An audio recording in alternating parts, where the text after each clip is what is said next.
First, want to check and see if everybody can hear me. So you can either give me a thumbs up or some kind of verbal response or whatever. Just want to make sure you guys can hear me. Yes, we can hear you. Yay! Awesome. Still got some people coming in, so let's give it another second or two or another minute or two, and then we'll get rolling.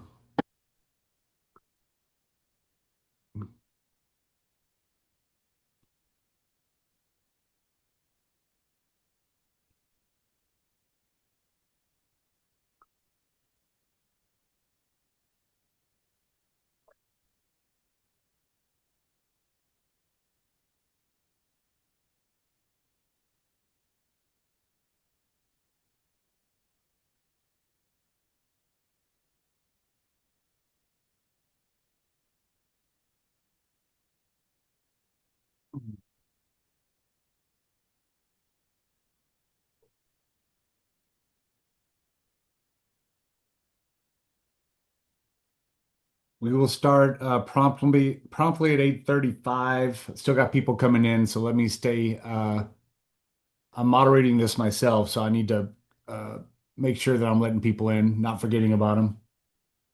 So we'll start in about one more minute.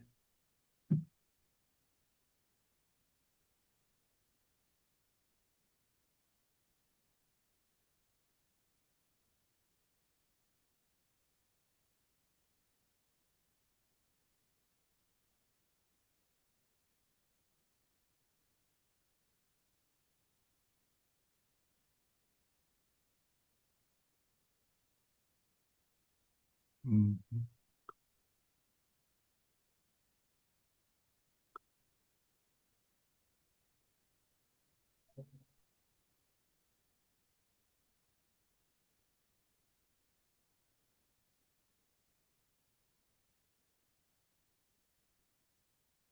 All right. Okay.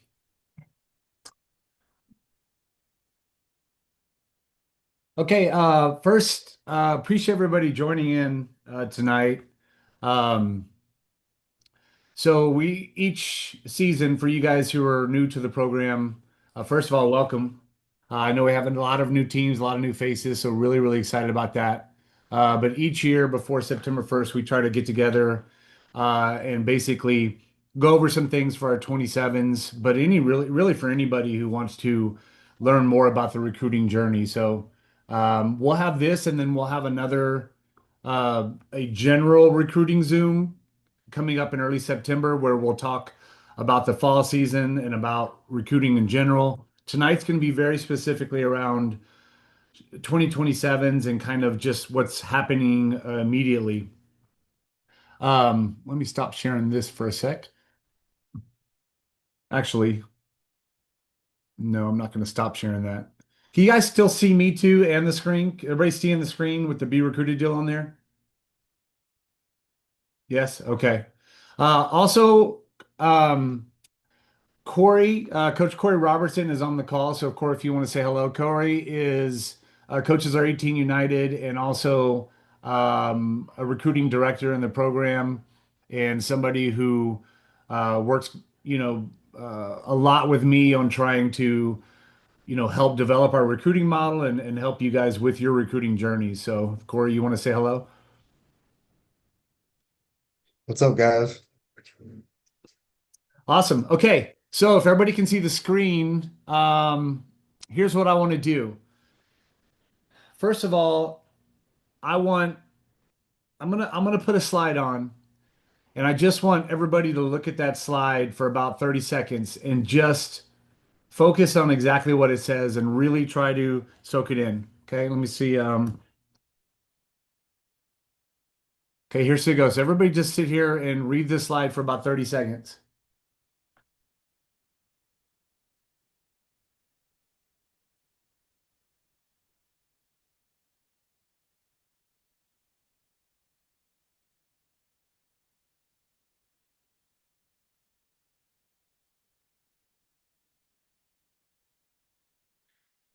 Okay.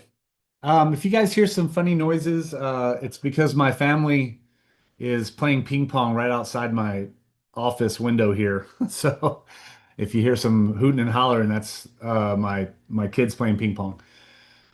Um, yeah, so starting off with this slide here, I think one of the really big points that you'll hear from me tonight, and I know Coach Corey would agree, is that, playing college softball I'm going to speak to you guys as 27s, but of course I know we have coaches, parents, and everything else, but I'm going to speak to you guys as our 27 players. Um, to be able to play college softball, play the sports that you love and get an education is an absolute blessing. And that really doesn't matter the level that you play at. The blessing is still there. The success is still there. So I know for some, it can be very stressful on trying to get to a certain level of college. And of course, that's amazing and great to have goals and all that of where you want to play. But at the end of the day, man, if you can play college softball and get your education and play the sport you love, that's incredible.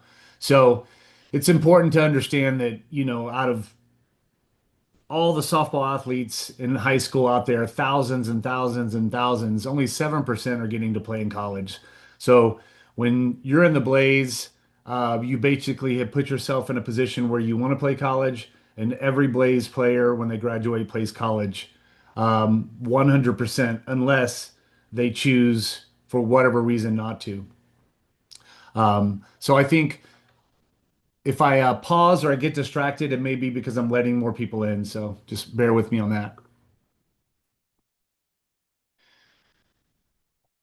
So let's talk about what September 1st is. Now, this is a slide deck, a PDF slide deck. I will put it into our uh, group chat.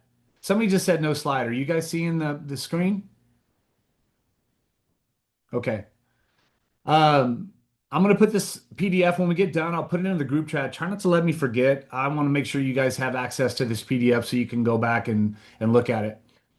Um, in any event, September 1st, I think one of the really super important things to understand is it's the beginning of the recruiting journey. It's essentially where college coaches have the ability to talk to us as coaches and to talk to you guys as players to really get that process of being recruited started.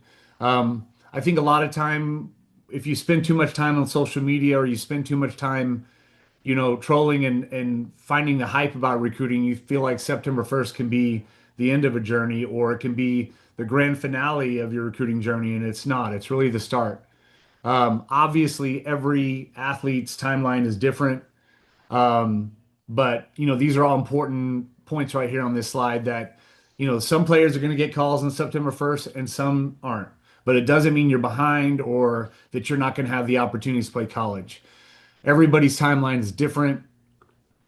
Opportunities come in waves. You just never know when they can come. college coaches. And sorry, I really threw this slide deck. I had to update it from last year, which I did a lot of updating. So there's some misspells in here, and I apologize. I did not have time to proof it. So anybody that knows me and gets plenty of text from me knows that I misspell stuff all the time. First of all, I have really bad eyes and can't see half the time. And secondly, I'm just too much in a rush.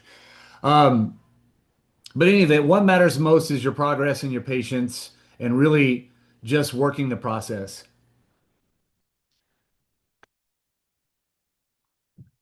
Going through these slide decks, I won't necessarily always go through each one of them all the way, because I want to leave some room. I don't really want this to be over an hour if it doesn't have to be, and I would like to leave room for some Q&A because I think the Q&A is always incredibly valuable. Um, but a couple of points here that I think are super important is not comparing your journey to someone else. So, ladies, it's really important that you understand your journey is your journey, and it's not going to necessarily be like the person beside you or the person on social media. So, try not to let that be a stress point, um, where you feel like because maybe you're not getting something that somebody else is, that there's something wrong. It's just really important to understand that. Focusing on your own journey, trusting the right program will come at the right time.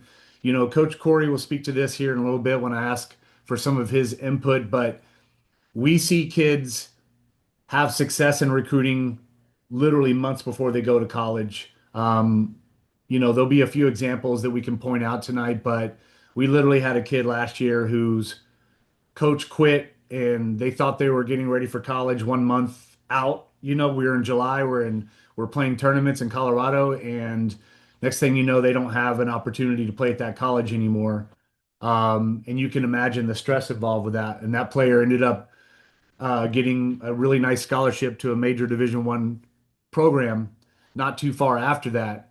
That's super, super late in the process, but it happens. So it's just really important to understand that you want to be patient, but understand those opportunities can come at any time from September 1st all the way up to a month before you go to college. So just never stop believing in your process and what you're working for. Focusing on your controllables, expanding list of possible schools, keeping your options open, staying engaged, communicating, promoting yourself consistently, utilizing your Blade coach to let them help you with outreach and connections. Again, these are things I'm trying to set you guys up for Q&A at the end. We're just going to blaze through these. Um, Being prepared for communication on September 1st is important. Some of you guys may realize for sure that you're going to get some communication. Some of you guys are probably thinking, I don't know if I'm going to. But regardless, be prepared. Um, have these are just some of my opinions. Obviously, I haven't really talked about this yet, but I went through this with my own daughter just last year because my daughter was a 2024. And of course, I know we have coaches on here like Brett and others whose daughters have gone through it as well. But a lot of these are just my opinions. But have a notebook ready for September 1st morning. I think one of the things you got to decide is if you're a player that's going to get calls, is whether you're willing to take those calls at midnight or just wait till the morning. That's really just up to you. Coaches don't really care. It's really just kind of up to you and your style. I can tell you that my daughter did not want to talk to any coaches at 12:30 or 1 at night. Just felt that she wouldn't be in a position to really absorb the conversation, so she wanted to wait till the morning. So had a notebook ready, get up in the morning and start making your notes. One of the things I will tell you that if you wake up and you have a lot of activity is to maybe group your colleges into buckets. A bucket being, heck yes, I want to visit to this school if I get an opportunity. Maybe the next bucket is I'm interested but not really sure. And then there might be a bucket, well, there will be a bucket most likely of I'm not really interested in this school. So kind of how do I handle that? And with that third bucket of not being super interested, I think it's really important to keep your options open. But the big thing is you want to reply to every single person, every single coach that reaches out to you. You want to reply to them regardless. So if you're replying to a bucket three coach, maybe a coach that you don't feel like, or a college that you wouldn't go to, you still need to reach out to them in whatever form they reached out to you. So if they texted you, you can text them. If they called you, then you call them back. If they emailed you, you can email them back. And, my advice is to say something to the effect of, I really, really appreciate you spending time and recruiting me. At this time, I have my list narrowed down, but if anything changes, I will absolutely get back to you. That way, you're kind of letting that coach off and letting them know that you're not super interested in them right now, but you're not actually closing the door either. So that would be my advice if you have a bucket three school that you don't feel like you're interested in, but just keep that door open because you never know. And your bucket two school is the one that you're intrigued about. You obviously want to reach out to them and find out what it is that they want to do next. And then for your bucket one school, which is a school that you're absolutely interested in, those are the schools that you want to reach out to first thing when you get up or first thing when you start responding. Reach out to them immediately so that they know that you're engaged and you received whatever information that they sent to you. That way, you can start setting up conversations. So right now, I'm really focusing on you guys, your 2027s who do have a lot of activity or some activity on September 1st. Um, if it's one of your bucket one schools, I would try to get back with them immediately and try to get a Zoom call or whatever it is that they're wanting to do next. Find out what they want to do next, whether it's a Zoom, a phone call, and get that figured out and try to get that on your schedule immediately. Because things can move very quick. And so you want to try to get things scheduled out. So with your notebook, you're scheduling things. If you talk to a school and they want to talk to you at 9:30 in the morning or whatever, get that written down and get that on your schedule. Um, if if it's a school that you're somewhat interested in, but not highly interested in, and you haven't heard back from after you've responded to one of your top schools, it's okay to go ahead and book a Zoom or book a call because you can always schedule your top schools around that if needed. But just try to give your top schools a little bit of an opportunity to get right back to you and schedule whatever that meeting is going to be. Most of them are Zooms, but there are some that may just want to talk on the phone. Um, this is super important for parents who are listening, for coaches who are listening, and for you guys as players. Players, this is your moment, and this is not your parents' moment. So your Zoom calls, your phone calls, they're about you. You're the one that's going to be having your interactions with the coaches. If the coaches want to talk to your parents and have your family involved, they'll ask for that. But there's no reason to call and Zoom with your whole family behind you. It's about you. Um, Again, I will tell you that if a coach wants to speak to your family, they will absolutely say, "Hey, where's mom and dad? Are they around? Can you get them into this Zoom?" So that'll happen if the coaches are looking for that. But as parents, we want our kids to be as independent as possible in these moments. We want them to really be the ones who are, initiating all of this, and we want to just stay out of the way as parents until we're asked to participate. Same on the phone calls. Most colleges or coaches will want parents to participate at some point. We just don't want to, interject as a parent into that any earlier than the coach is asking for. Um, Here's some questions when you do get that meeting set up. You want to have your list of questions on your notebook. What I would suggest is on your notebook is I would write each school um, that you're going to be talking to, and then have your, ready to make your notes for each school that you're talking to, and then have your kind of master list of questions that you're going to ask each school. These are just a couple examples. You guys can, put some thought onto your own, but one of the things that you want to find out in that Zoom at some point or call is if they're planning on bringing you on a visit. Try not to get out of that call without understanding if they're bringing you on a visit or if they're still trying to decide or if they're just really looking into coming to see you more and learning more about you. Another question you can, ask is kind of what they see your role as a freshman. So this would be kind of like for the school that is going to bring you on a visit. So if a school says they're going to bring you on a visit, they're absolutely 100%, in my opinion, going to make you an offer. Um, that can change, but you can assume if they're going to bring you on an official visit, they're making an offer. So if you have a school that's going to bring you on a visit, you want to have your list of questions for that type of school, and it could be, the role that they see you as a freshman. You could talk about how many recruits they're bringing in the class. I mean, just come up with questions that are important to you. Um, Make sure that if it's a school that you don't know a lot about, whether that's a bucket one school that ends up that you didn't know was going to call you, or it's a bucket two school, try to jump on their Google and try to figure out some things about the school so that you don't, so that when you are having that conversation, you can have some idea about the school. Um, that's just a couple of ideas. Coaches will notice if you're organized. The cool thing is, ladies, is that you don't got to be super nervous because there's every different personality type out there for you guys and people in general, and coaches understand that. They're not expecting every player to have the same personality. It is okay if you're normally quiet. It's okay if you're normally reserved. All those things are fine. It's okay if you're extroverted. It's okay if you're bubbly. Just be yourself. That's really important. But be organized and have a game plan. Um, so just knowing that your coaches will know that. Let's talk a little bit. And again, right now, I really suggest, ladies, that you write down questions that you want to ask when we get towards the end, the Q&A. Really, really important. You can put them in the chat and I'll get to them, or you can just write them down and ask them. But the next slide, why does the process look different for everybody? As already mentioned, everybody's journey is different. You might be coming from a situation with less exposure than somebody else. So maybe somebody had additional exposure, whether that exposure was through camps or playing or whatever. They just had more opportunities to get in front of a coach. That could be part of it. Your performance in those exposure settings, can be a part of it too, meaning you went to camps, but maybe you didn't have your best camps.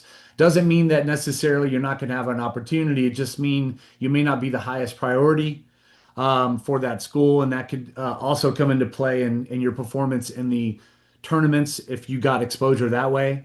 Um, sometimes it's just timing. Like a coach might catch on to a player a little bit later in the process, and if that's the case, they may want some more time, so they may want to go into the fall and learn more about you. So they may not be calling you the first 2 hours of September 1st. Maybe they call you later in the day. Maybe they call you 3 days later. Nothing is impossible. And just because the school doesn't reach out first thing in the morning doesn't mean that they're not going to reach out. It just depends on what they're trying to do with their timing as well. Another thing is just making sure that you're barking up the right trees, that kind of where you're at in your development matches up to the level or the hat that you're trying to put your name into. This is just kind of an example, but I just want, to try to frame this in a way. Let's say you're going into your junior year, in your 2027 and you've yet to make varsity at high school. Okay, well, that's not a problem, right? Because you're probably going to make varsity this year. But if you're not a varsity player in high school and you're hoping that Alabama is going to call you, that could be really a stretch. So understand that where you're at in your development is going to play a big piece of the types of schools that reach out to you. If you're, the newcomer of the year as a freshman at a 6A school, or you win a state championship, or you're a Gatorade player, or all those things, then obviously that type of stuff is going to translate into potential opportunities. So just being honest with yourself on where you're at in your development. Um, and I think this last sentence is probably the most important. Remember that the lack of calls does not equal lack of opportunities. Stay patient, keep working, and trust your process. With that, Corey, I would like you to maybe speak about one of your players last year, several of your players actually, but one of your players last year in particular that was dealing with injuries and did not have a good September 1st in their opinion, but ended up doing okay. Do you want to speak to that? Yeah, so actually we had two kids. One was an injury going into her junior year. Um, didn't get to throw that much that summer just because of a injury from high school. Didn't get many calls September 1. I mean, she did, but not to, kind of some schools she was wanting. Ended up having a great fall. goes on a visit. I think it was after January, I believe. Into her, yeah, going in January, before her summer of her, um, and she ended up committing the summer of her junior year to a Power Four school. So, um, she just Summer of junior going into senior. yes, summer Yeah, of junior going into her senior year. right. Um, she still committed to a Division I Power Four school. So, it was just, one of those things that was unfortunate for her, at the time of the injury. But again, she kept going to camps, pitching great when she was out there performing. She performed well, and basically, like, we tell everybody is like she trusted the process. Didn't get bummed that she wasn't committed yet when all of her other teammates were, and so she just continued to work and trusted the process, and ended up at a great school, good fit for her. Yeah, and that's Oh, just one of lots of different stories, but really it all comes back to the timing can be so different for everybody. So it's just so important to not be discouraged if you're not getting the activity you want, but to put to just go to work and then make sure you're doing the right things by getting the advice from people that you need to get advice from. Let's go to this one here, what to do next. So, um, this is just real quickly. I won't go through all of these points. Uh, in depth, but we already talked a little bit about it. But just be organized on the first, set up your visits, research programs, think every coach. This is important. Report all your activity, or whether it's activity or lack of activity, report that to your head coach and your Blaze team so that they understand where you're going. Another thing that's going to be new this year, it's not up yet, but I'll try to have it up by tomorrow, is read right up here what to do next. Complete the Blaze September 1 questionnaire on the Blaze website. So on the Blaze website, under the um, maybe under the front office tab, or I think under the front office tab, or maybe a recruiting tab, there'll be a questionnaire that you 27s, I want you to go and fill out. And it's basically going to help myself, it's going to help your coaches. It's going to help Coach Corey and some of our other people on the leadership team that can help with recruiting. It's going to help us understand where you're at. Um, so if you don't have one school reach out on September 1st, that's not a problem. I want to hear about that in your questionnaire, so that we on the leadership team can start to get an idea of how we can best help. Um, and that kind of comes down to, if you didn't receive anything, just, you got to remember that it's the beginning, it's not the end. Don't doubt yourself. I know all this is easier said than done. I get it, but it's just at the end of the day, it's true. It's what you got to be doing. Um, you got to, if you don't get the calls, then you got to realize that I mean, that fall is going to be important. What you do in the fall is going to be important to boost your own brand. So whether that's going to camps, whether that's, the exposure tournaments, whether that's doing a better job on your networking, on your content that you're creating, um, just looking and analyzing, what am I doing that I could be doing better? Are you training harder than ever? Are you really pushing yourself to be successful in recruiting? That's going to be some things that you're really going to want to look at, if September 1st doesn't live up to what you hope it might be. And then just staying patient, persistent, opportunity, staying focused, and knowing your moment is going to come. Because I promise you, it will come. Um, just want to throw this out there. I hope I don't have any typos here, but I didn't even look at this. These are just some things that'll be in we're not going to go over this. It'll be in the PDF slide deck, but it just shows you the contact periods, meaning, if it's a contact period, they can reach out to you. If it's an evaluation period, they can't talk to you on the phone, but they can go and watch you play. If it's a dead period, they can't watch you play or reach out on the phone. And if it's a if it's a dead period, I do believe you can still go to camps. And then quiet periods, the shutdown, and then recruiting shutdown. You guys can see all the dates there. Just good to have that. that period, that that period, they can reach out. Can reach out, Yeah, but they can't can reach. Can reach out. Well, yeah, if you're a 2027, yeah. Yeah, they Yeah. can reach out, but they can't like go to watch you play, right? No. Yeah. Um, okay, so I think this is, this we're nearing the end of the slide deck, but this kind of goes back to this very first thing that I put up here. No matter what level of college you get to, you're a stud. Um, I still got people coming in. So let me kind of go down and give you guys some numbers that are interesting to understand. And this will kind of help you ladies in your bubble, right? And as a 2027 or as a 2028, anybody coming up, understand that 7% of all high school softball players are lucky enough and fortunate enough to play in college. So 7%, 1 in 14 high school athletes get to play in college. So if you get to play in college at any level, that's incredible. If Division One is what you're really focused on and you're really pushing for, man, that's an awesome goal. It's an awesome dream. Understand that everything you do in your training, everything that you do in your organization, and how you organize your own content, everything that you do has got to be high level. Because at the Division One level, only 2% of high school athletes are going to make it. So think about that. Out of 100 high school players, that you may know out there somewhere, two are going to get to play at the Division One level. 1 in 50 high school athletes. So put that in perspective. If your dream is to play in a Power Four or now Power Five because the Pac-12 is coming back, um, then 1 in 200 or 250 athletes get to play at that level.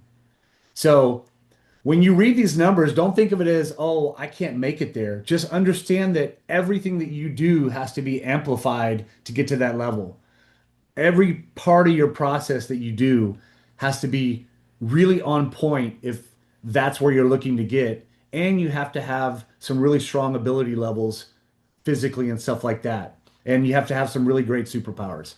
Um, a big thing to understand on the recruiting part is that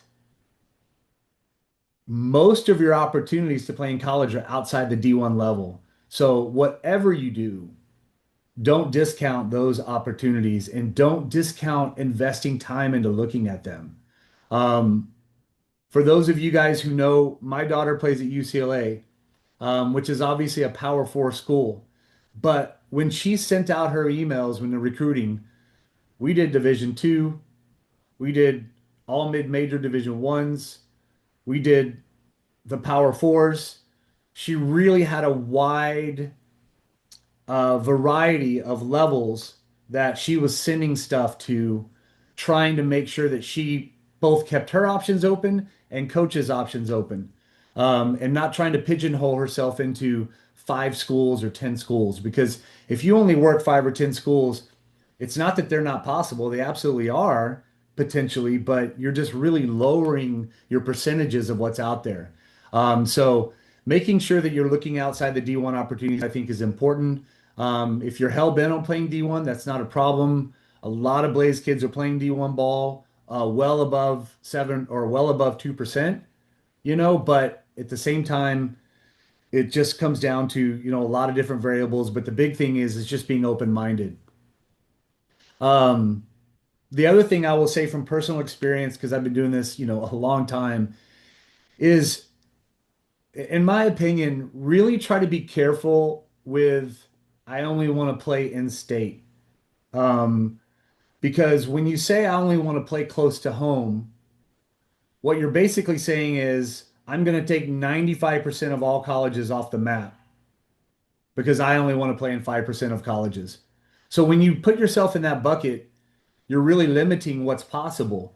Now, you might be somebody who has a Division 1 ability level, but if you only want to play close to home, you may have to start at a JuCo and work your way through, or you may have to start at a smaller school. And if that's what you want to do because staying at home is so important to you, then nothing wrong with that. But if you want to get to the highest level as quick as you can, if you want to get to the Division 1 level or Power Four level, you absolutely have got to be looking out of state because the majority of those opportunities are out of state. They're not in state. Um, I feel like from my experiences in doing this a long time that the staying close to home a lot of time is driven by parents. And I think parents, we need to do a good job of, in my opinion, not making our kids feel like they need to stay close to home for us. Um, so that we can more easily participate in their college. Now, as a parent, we obviously want to participate in everything that we can, but in my opinion, as a parent, we don't want to limit their opportunities. So push them to go out and explore the world, to go out and have an adventure for 4 years. And if that's not 2 hours away in a car, then maybe it's only 2 hours away in a plane, because 2 hours away in a plane can get you all the way to Colorado, right? It can get you all the way to Tennessee, can get you all the way to Georgia. You can jump on a plane in 3 hours and be in California. You can be in North Carolina. So if you go 3.5 hours on a plane to 4 hours, you can be in Oregon, you can be in New York. So getting the opportunity to have your kid come home or you go see your kid is, from a time standpoint, even easier in Tennessee than it is in Lubbock, because Lubbock is 7 hour drive. Tennessee is a 2.5 hour flight. So try to put those things into perspective as you're kind of looking at, wanting your kid to stay close to home, or you as a player thinking that you should stay close to home. I just would highly advise you open your mind to those opportunities, so that you can expand your possibilities to play at the highest level that you're trying to get to.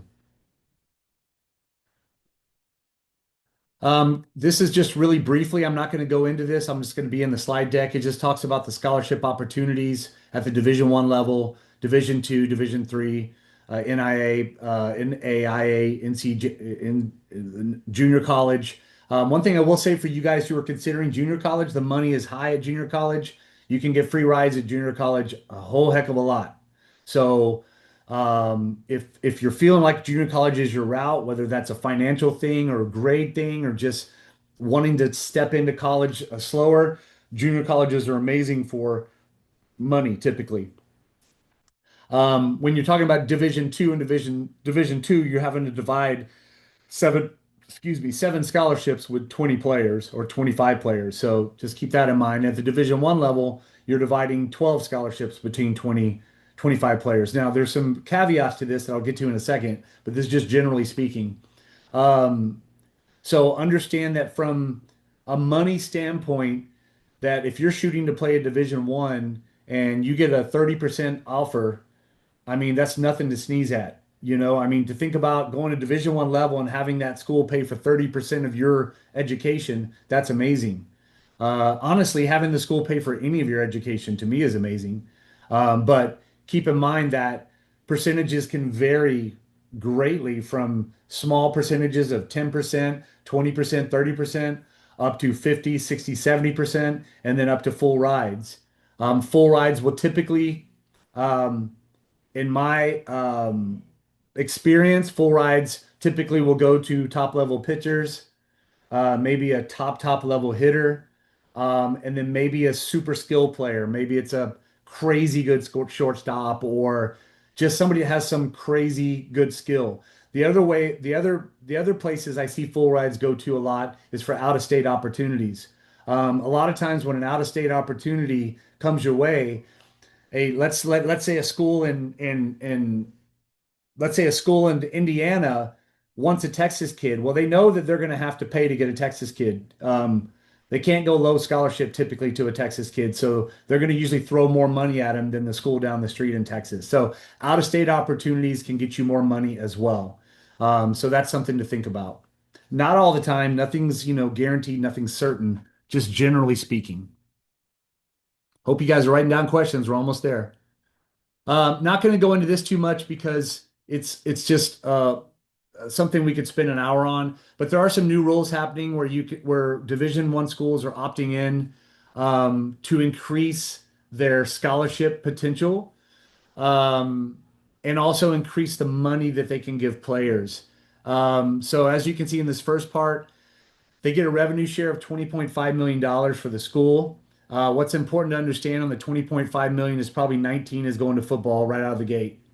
And then 1 million is probably going to basketball. And then the 1.5 million is going to be divided up between all the rest of the sports. So by the time it trickles down to softball in most schools, you're talking a few $100,000 of money that they have to play with to help sweeten the offers for players. Now these are guaranteed money, so this isn't the collective agreement. I'm not going to go much into that, but what I would tell you is there's really two ways that you can get money on top of your scholarship. You can get it through this. They're both NIL, but you can get it through the opt-in share agreement, which we're talking about right now, or you can get it through the collective agreement. And that's where they go out and get money. So that would be like a Texas Tech, how they were able to go out and get all the money for those All-Americans that they just brought in. Um, so they were able to go get money in the collective agreement to pay those players. That money is not guaranteed. It's just we're going to try to do it, but they can't legally guarantee that money. You can only guarantee money from the opt-in um, money pool. So opt-in money pools are going to be much smaller amounts. So if you're a super high recruited athlete, it's not impossible on September 1st. They don't throw some money at you on top of your scholarship. Hey, we're going to give you 20 grand from our opt-in agreement. Um, so those things are possible. If you if you run into a situation where money is offered to you through NIL agreements, I would highly suggest you go get some counsel immediately and get somebody involved. Feel free to reach out to me. I can set you up and point you in the right direction of people that you can talk to for NIL. I do know some NIL specialists that can help with that kind of stuff. But that's not really important unless NIL money comes up in your visits or anything like that. Um, okay, so that's the end of the slide deck. This is really just, this is for all of you, 2027 players, parents, coaches. This is my contact information. Players, put it in your phone. Coaches, put it in your phone. Parents, put it in your phone if you would like to. I'm available 24/7, 365 to talk to anybody in this program about anything that they need to talk about when it comes to their softball experience in the Blaze. Now, when I say 24/7, 365, there's a caveat there, which is I can't always get back to you immediately, but what I'm saying is you can always reach out 24/7, 365, and I will get back to you as soon as I can. And if I haven't got back to you in a timely manner in a day or so, then just reach out to me again. Um, I make myself accessible by design. That's important to me, but I'm also not the most efficient person. I'm a little all over the place. And then I wear a lot of hats in the program, and I have a lot of different things pulling at me in a lot of different directions at all times. So what that does is it creates some inefficiencies for me, but it doesn't create the lack of caring or wanting to help. So just understand you can never burden me. You can never bug me. I'm here to help you guys. Um, so with that, Corey, is there anything you want to add on top of anything I just said? And then let's open it up for questions. No, I just like JB said, I'm here available as well. I'll just put my number in the group chat, so reach out to me anytime if needing help with getting hold of coaches, reaching out on a kid's behalf, whatever it is, I'm here for that. Like I said, I just put my number in the chat as well. All right. Let me see if do we have any chat questions or anybody ready to ask? I would love it if a 2027 would speak up and ask a question. Man, that would make my night. Who we got? Who we got? Who we got? Y'all gonna make me go to parents. Really? Ladies, nobody on here has a question.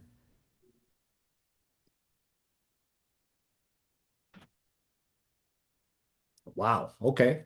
Hey, Coach Come on, JB. All right, It's let's Taylor. I got go. something. Who is it? Who is this? It's Sailor. What's up, Sailor?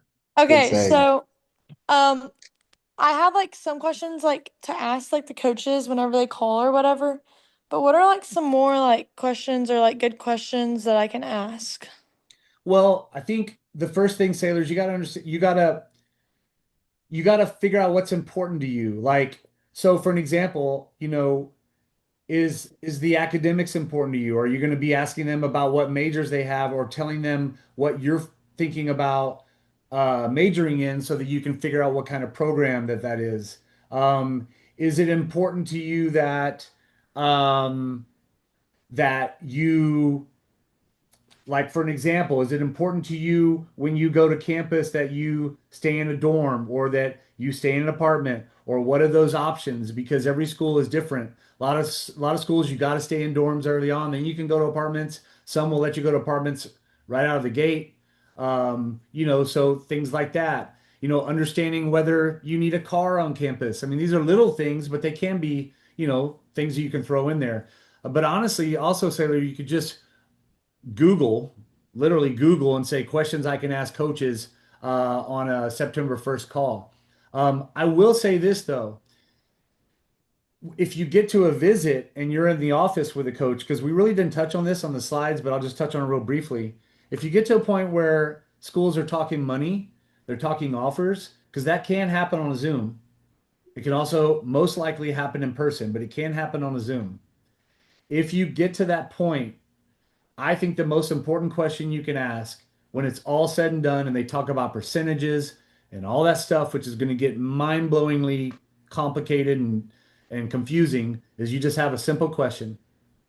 What is the out-of-pocket expense for my parents? Period. Because Okay. none of the percentages matter.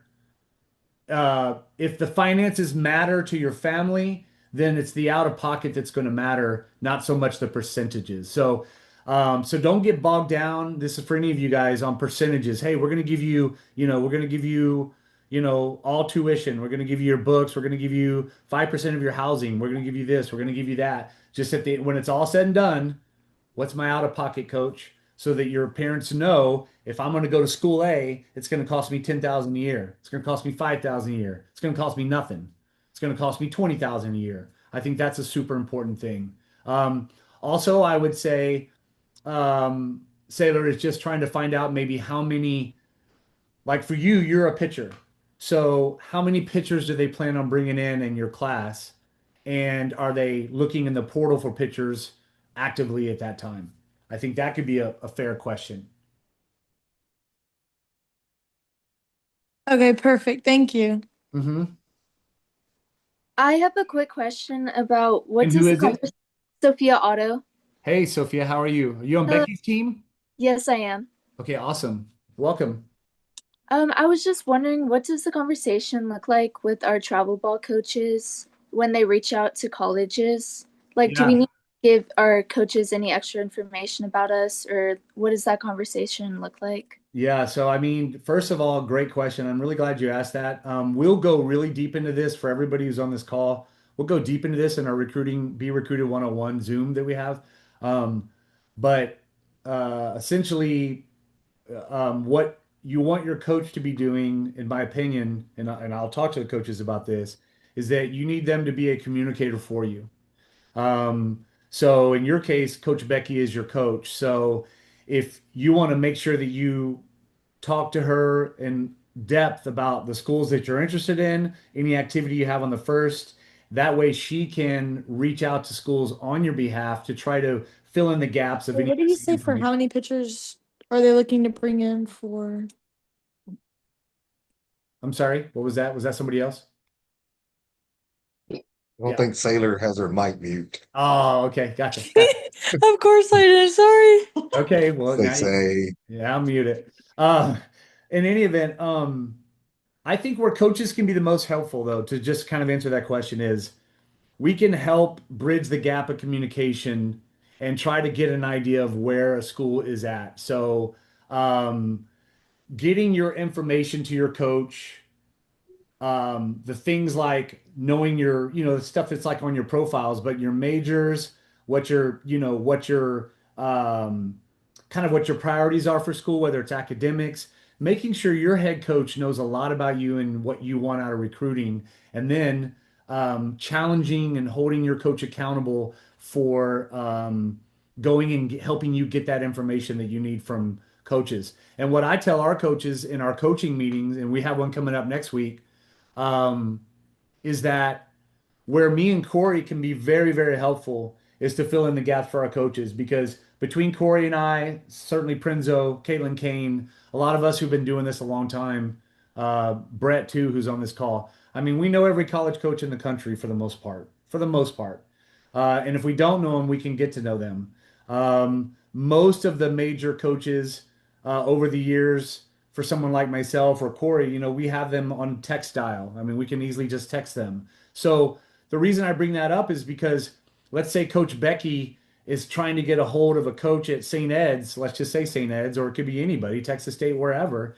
And maybe if she doesn't have that relationship, I can help her develop the relationship to get that conversation going on your behalf. Because at the end of the day, your Blaze coaches need to know enough about you to talk um, about you to those coaches and be educated on being able to, talk on your behalf. Does that kind of help with that? Yes, it does. Thank you. And you're welcome to reach out to me, after this, and I can help you with that even more. Go deeper into that. Okay, well, thank you. Hmm. Okay, I have a question. And who is this? Libby, Okay. What's up? what should we be doing like from now until Monday? Like, is there anything specific that we like need to reach out or like anything like that? What do you think, Corey? Well, what was the question? Like, is there anything specific we need to do from now until Monday? Any advice from now till Monday for the girls to be thinking about the 27s? Hmm. Yeah, I think if you're some of your top schools, it wouldn't hurt to, maybe shoot an email or Perfect. Okay. something like that. And while you're speaking, I'll text you after we off here. I got some info for you. Okay. And let me add to that real quick on that, Libby, too, is if I were you guys as 27s, I would definitely keep the emailing going. I would make sure that you have emailed your phone number. Um, Coaches are smart, so if they're gonna call you, they got your phone number. I mean, they're gonna go get it. They're not gonna like, oh, well, I was gonna call her, but since I can get her, I don't have her number. I guess I won't. That's not gonna happen. But it doesn't hurt for you to re-establish those connections with the schools that you're hoping to hear from, and just say, something like, just want to make sure you have my number in case we have an opportunity to talk, or et cetera, et cetera. That's something you can do. But I think hearing from them, depending on how long it's been since you have emailed them, constant contact with coaches is super important. So if you haven't emailed them in the last few weeks, I definitely would do it before September 1st. Great question so far. Thank you. Okay, I have one. I tried doing it the first time, but it just would not let me unmute, so I had to go for my phone.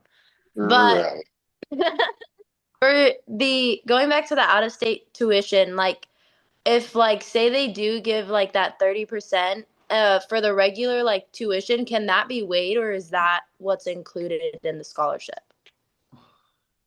Say that one more time for me. Sorry. No, it wasn't you. It wasn't you. I got distracted if I'm being honest. I didn't hear it all. Okay. So like for out of state tuition, like if an out of state college is like giving like not a full ride, can the tuition like be waived or is it considered part of the scholarship that they're giving? Yeah, well, there's so many. Well, first of all, who is this? Allie Allie, who? Sanchez. Sanchez, Okay, gotcha. Thanks, Corey. So I think help our voice. I think that there's so many variabilities that it's kind of hard to put any kind of formula together. What I would say is go back to what I said a second ago, or a few minutes ago. At the end of the day, once numbers are being thrown at you, you just need to find out what your out of pocket is. So one thing about out of state schools, depending on the type of structure they have, their tuition is usually a lot more, but that's not always the case. Some out of state schools welcome out of state players for no extra tuition. Some out of state schools have what's called border tuition, meaning that if you border that state, it's the same as in-state tuition. There's so many different variables. It all is going to come down to um, what the out of pocket is and how expensive that school is. Because obviously, if you have a school that's, 80 grand a year versus a school that's 30 grand a year, then that 30% is going to be a huge difference on those two schools, you know, and how much you would end up paying out of pocket. So it just still comes back to that out of pocket part. Gotcha. Well, thank you. Hmm. I have a question that I want to answer here because this is super important.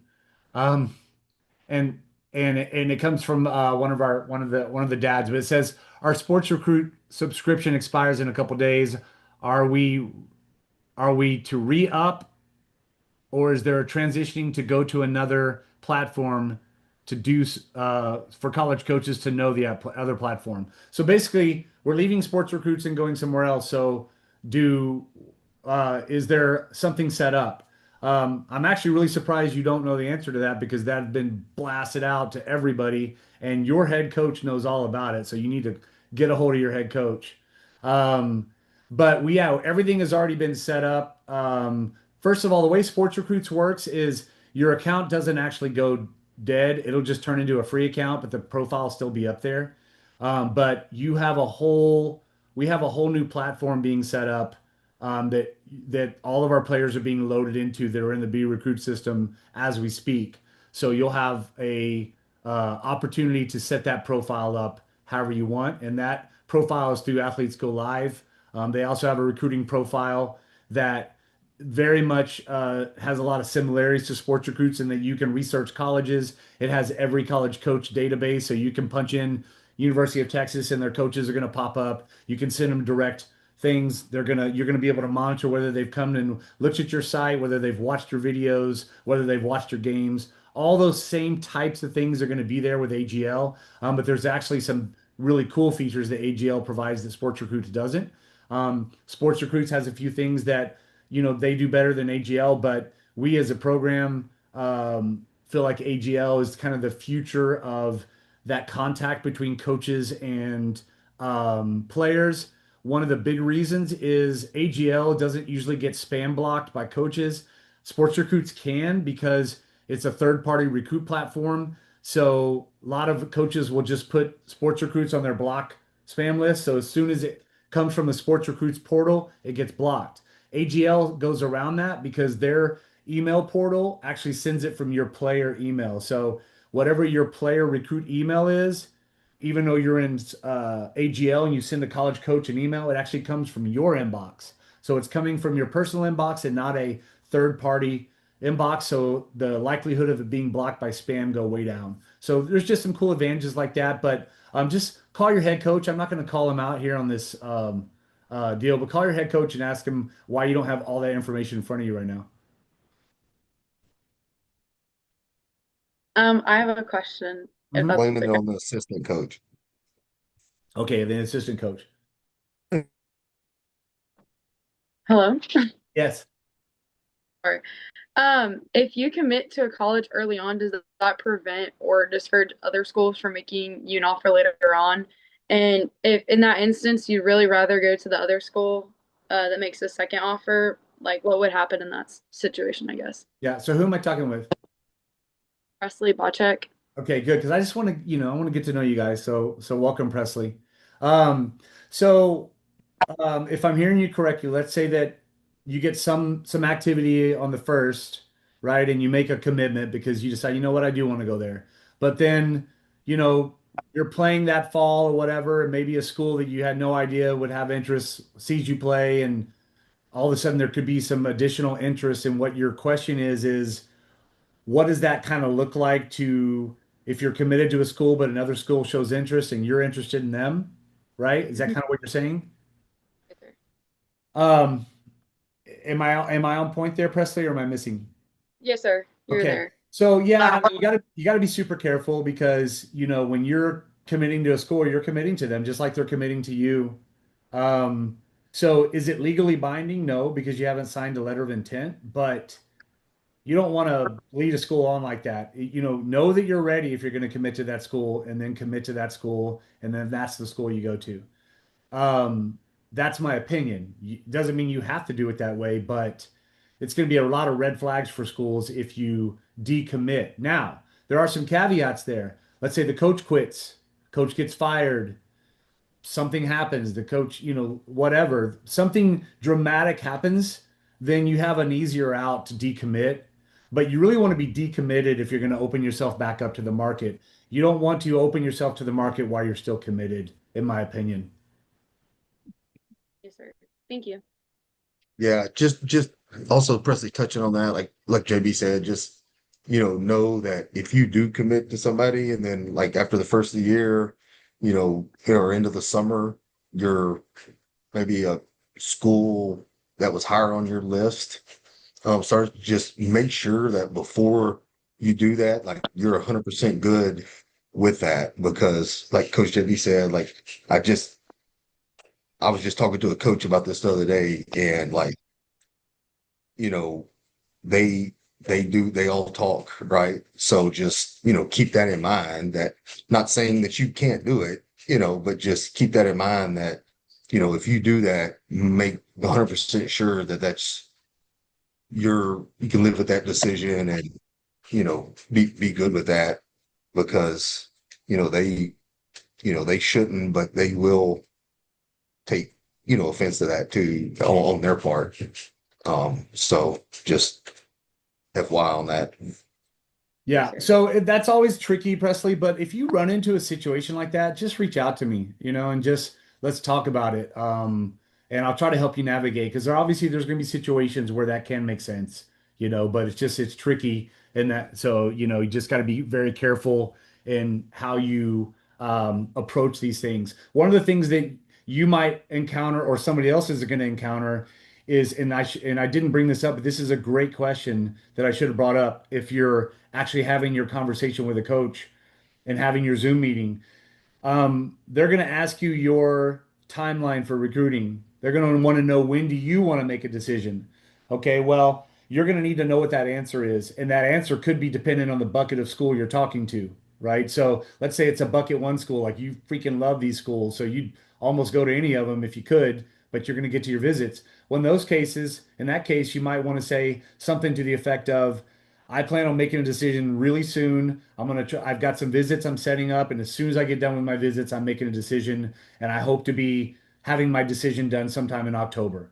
Like that would be a bucket one school. A bucket two school, which is you're interested, but you're not ready to go all in, is you might say, I want to get through my fall season, get some visits under my belt, and really kind of assess where I'm at, and then I'll make a decision. Um, so you kind of have to know what your timeline is going to be when you talk to a coach. And then you need to flip that around and say, what is your timeline? You need to ask the coach what their timeline is because they're going to have a timeline as well. And it's important that you know what that is.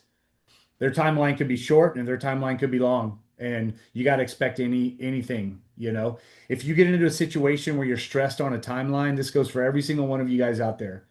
If you are stressed on a timeline because you think an offer is going to get pulled or anything, reach out to me. I will work with your coach and we will help get that managed.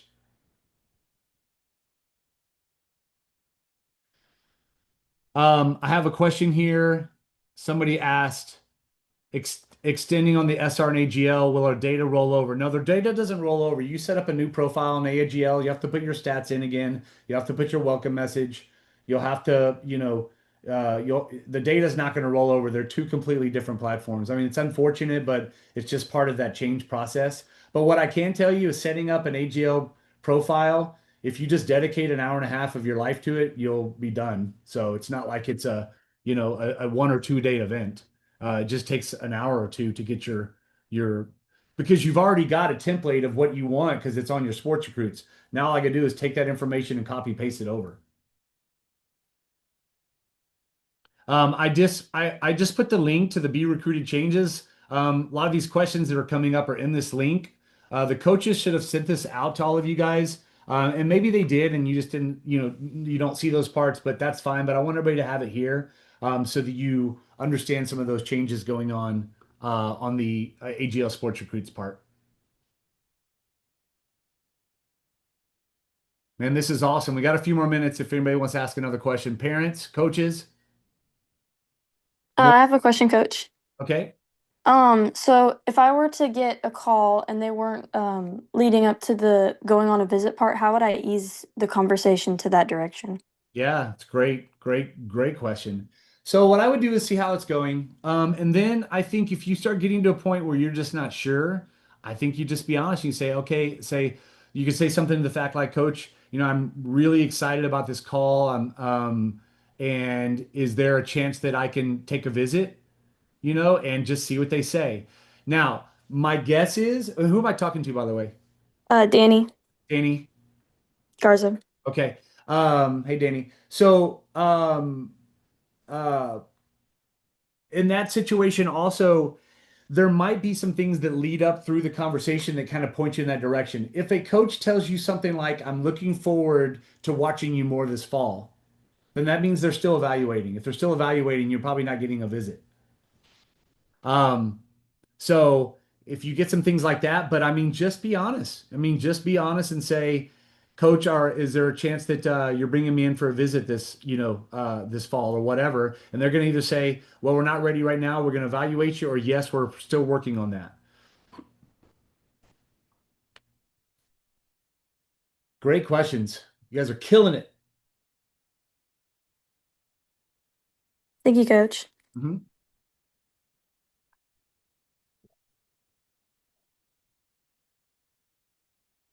Any other questions, parents, coaches, players?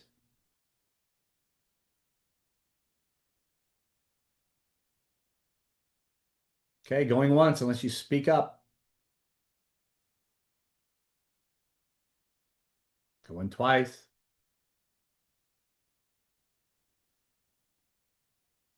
Okay, awesome. You have our contact information. I sent the slide deck. Oh wait, there is a question here. I just got one. Sorry, I want to get this. How long can you take to decide to commit once an offer is made? So that's a great question. That kind of comes back to what I just said a minute ago, though, on the timeline. You need to basically ask the coach. They're going to ask you, what your timeline is. You can tell them, but they're probably going to tell you something like, we're really looking for, some kind of commitment within the next couple of months, within the next month, within the next 2 weeks, but they will give you that information, but you may have straight up have to ask. Definitely try to understand. I think this is kind of a bigger point for all of you guys. Don't take things personal through this process. It's a business, right? If these coaches didn't like you or find some value in you, then you wouldn't be having the conversation in the first place. But don't take things personal if you're not their top pick. Don't think to take things personal if you don't get to go on a visit the first weekend. Don't take these things personal. Just understand that it's a business and they have a lot of things that they have to do. So don't be shy about asserting yourself for questions you want answered. It's a business. So ask them their timeline, ask them direct questions, and don't feel shy about that or that you're, somehow out of line because you're not. If you're going to take an offer, what questions can you ask? I'm not sure what you mean if you're taking an offer. What are the questions you can ask? Um, I'm not sure I understand what you mean by that. So like say you like take the offer or like you commit or whatever, like what are like questions you can ask to like prepare yourself, I guess? Like So those say questions, right? Are you talking about questions you should ask before you take the offer or after you take the offer? after. Okay, well, if you get an offer, um, hopefully if you get an offer, you've asked a lot of questions to get there, and the coach has asked you a ton because the offer's not coming without a lot of dialogue, right? But if you get to that point, then kind of the next step maybe um, is going to be, well, what's next? And they're going to guide you. I mean, once you accept an offer to a school and you're part of their ecosystem, they're going to guide you with everything. They're going to tell you exactly what's next. You don't really have to worry so much about having a list of questions at that point. because they're going to give you all the information you need. And while that process is happening, you may have questions, but you don't really have to have a list of questions once you accept an offer, because you should have all of your information that you needed to accept that offer should already be figured out through your questions before. Does that make sense? Yes, thank you. Hmm. Hey, JB. Yes. It's Becky. Real quick, did you want to touch on, because you brought up the AGL profiles and stuff, Uh-huh. but do you want to touch on having everybody not panic and jump off of here to try to create their profile because of what's being done behind the scenes before Yeah. that needs to happen, just Yeah, in that's case people don't know that?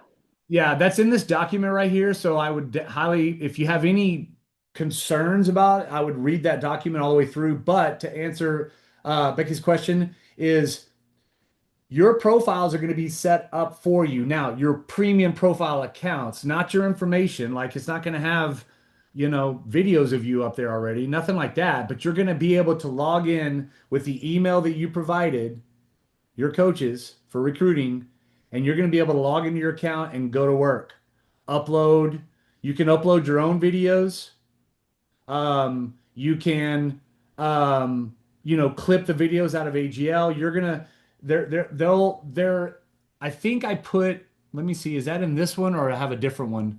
I have a suggestions on what to do. Um, Let me just check real quick here. Let me also say this about the panic part. This is important. Nobody's going to get recruited on September 1st because your sports recruits page. So understand that. Meaning, coaches are not going to go shopping on September 1st and start Googling sports recruits pages and look around for players. If a coach doesn't have your information already by September 1st, then you're not high on their priority list. So don't have to worry that, oh my gosh, if my sports recruits is not updated on September 1st, I'm going to miss an opportunity. That's absolutely not going to happen. Now, having said that, what is important is that your profile for AGL is updated, ready to rock and roll before you go into your fall season. So when you start promoting yourself to go in and play tournaments this fall, your profile needs to be on point. Um, so that's what's important. But don't get hung up on what your profile looks like on September 1st because that's going to have no relevance to a coach calling you anyway. Um, so, that doesn't mean that when you log into your AGL, you shouldn't get it up to date by September 1st. I would highly suggest you do. And I would highly suggest that you put that on your Twitter and that you put that in your emails to say, this is my new profile link. I would highly suggest all that, but don't panic if for some reason on September 1st you don't have your profile completely updated because it's not going to have, September 1st is not a day that coaches are going to go shopping around on profiles.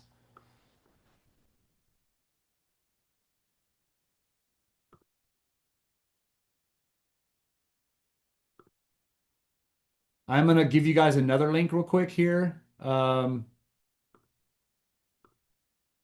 yeah, my help doc. Okay, so I have a help doc for the AGL. Also, AGL has great in this help doc, there's links, but ladies, you can go to AGL's help thing and they have videos on how you upload your videos on how you do your profile. They have a lot of video on how to do stuff. So don't hesitate to get over there and start learning about the AGL premium profile setup. Here's another help doc for that too. So download that, get that for you guys as well. All right. Looks like no more questions. I really hope that this was beneficial for you guys. I did record it, so we'll post it. It'll be on our YouTube channel. Um, I didn't touch on this. I will touch on it in the general recruiting more, but definitely go and subscribe to our YouTube channel. That's a good idea. And then also for you guys, especially you, I would absolutely start your own YouTube channel for your videos, but we'll get more into that another time. YouTube is really popular right now for people watching videos. Okay. So thank you, everybody. Appreciate it. if you have any questions, it doesn't have to be about this. I'm telling you, you shoot me a text and we can chat about it and I can help you guys with anything in your softball Blaze experience. It's really, really important to me. I know it's important to Corey. I know it's important to all of our coaches. So um, we're accessible. So utilize the resources that you have in the Blaze and amazing things can happen. For you guys who are 28s and younger, we'll have a Be Recruited 101 coming out early in September. I want to get through the first, but then probably in the first week, maybe right before the Jamboree, we'll have something. We will have some kind of recruiting deal at the Jamboree. So lots of stuff coming up to get you guys prepared for the fall recruiting season as well. All right. So with that, everybody, thank you. And we will we'll talk to everybody soon. Okay. Appreciate you guys. Blaze on. Thank you. Got it. Thank you. Thank you.